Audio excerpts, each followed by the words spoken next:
The Mazda CX-50 key fob uses a CR2032 3-volt lithium coin cell battery. To replace it, you'll need a small flat tool like a screwdriver or pry tool.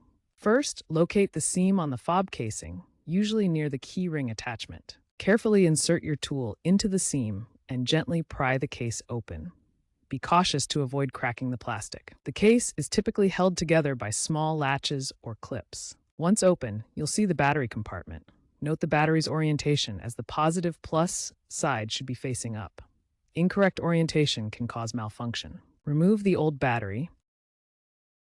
With the old CR2032 battery removed, insert the new battery, ensuring the positive plus side is facing up. Now, carefully snap the two halves of the key fob case back together.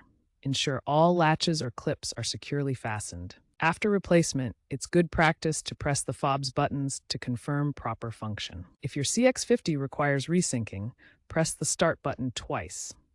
A dashboard alert or reduced range typically indicates a low battery. For damaged fobs, such as after an accident, consider professional service to avoid security issues or voiding warranties. Remember to dispose of the old battery responsibly, as coin cells contain lithium.